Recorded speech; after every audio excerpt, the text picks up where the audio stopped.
So we need to go back to work. We shouldn't be out here doing this, but we have to be out here now because we have no work and there's nothing else here for us to do but protest. So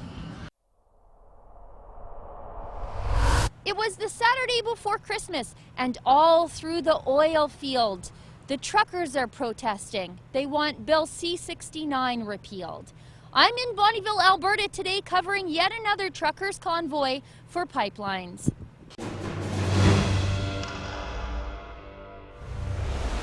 I'm just finishing up here in Bonnyville, Alberta, and like I said, it's the Saturday right before Christmas, and there was a massive oil field truckers convoy today in favor of pipelines in this northeastern Alberta heavy oil town. Now, this protest comes on the heels of another one that was held in Nisku, Alberta earlier this week that saw well over 2,000 trucks take to the streets. Now, that convoy was organized by Truckers for Pipelines. This one was a little more spontaneous. The convoy coincides with a series of other convoys, rallies, and yellow vest protests in other towns all across the province today. Now, here in Bonnyville, over 200 trucks met at the Co-op card lock and then drove through town over to the Bonnyville and District Centennial Centre.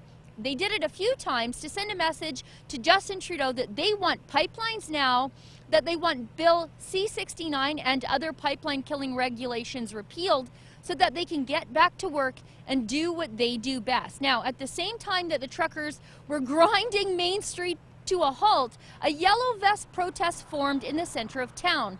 Over there were free hot dogs and messages in support of the oil patch, against the UN Compact on Migration, against Trudeau, and against the media bailout. Now, I caught up with a few truckers and some of the yellow vest protesters in town.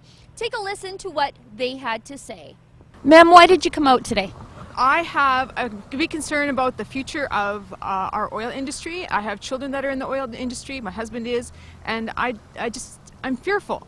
I don't think that Trudeau belongs in there, and we're looking for a conservative rule. Like all these other fellow Canadians, we're here standing up for Canada, standing up for what's right. I came down to support the oil field, specifically the pipelines, to get myself and my family back to work again. So we need to go back to work. We shouldn't be out here doing this, but we have to be out here now because we have no work and there's nothing else here for us to do but protest. So this is going to take all of Canada to come together to make something happen. I doubt that something's going to happen, but it's to prove a point. We're too tired of being nice.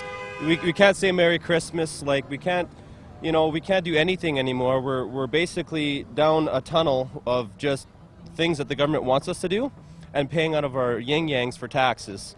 Came down to support our pipelines, support my job, support my future, support my kids. Here to be loud and proud. I'm happy to see the turnout there was today. Lost my voice today from yelling so loud, but I'm still out here just giving her. Why did you come down to protest today?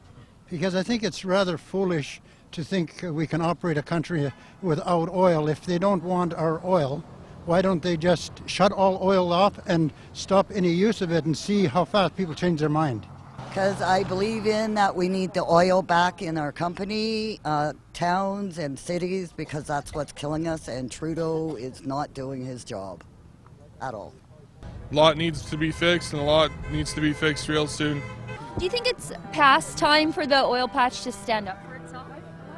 Yeah, I think it is. We should have done this a year ago. I mean, we need to rally these trucks and go right to Parliament and make something happen. We really have to fight for our country.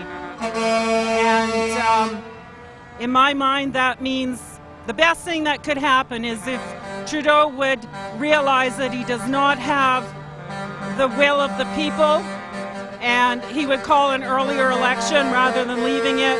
Why did you come down to the protest today? Because our government is failing us on so many different aspects. It's just ridiculous that we have to put up with this the way it's going on now. On the oil industry, the UN agreement, it's ridiculous. There's no jobs for the people that are here. Why are we bringing in more? And I would like to personally thank you and all with Rebel Media for doing what you do, giving us the truth. Now, just like with the Truckers for Pipeline convoy earlier this week in Nisku, there shouldn't be this many trucks available to come to a protest, especially in Alberta's heavy oil country. Every one of these trucks should be on a project earning money this winter. Every one of these trucks represents a family, a small business, an owner-operator, a driver, a swamper. And the message here today in Bonnyville is that all they want for Christmas is a pipeline. For the Rebel.media, I'm Sheila Gunn Reid. There was absolutely nobody here today from the mainstream media to tell you the story of what happened in Bonnyville at this truck convoy and yellow vest protest. We're here to tell you the other side of the story, the one the mainstream media couldn't be bothered to tell you. To never miss any of our coverage, treat yourself to a Rebel subscription this Christmas.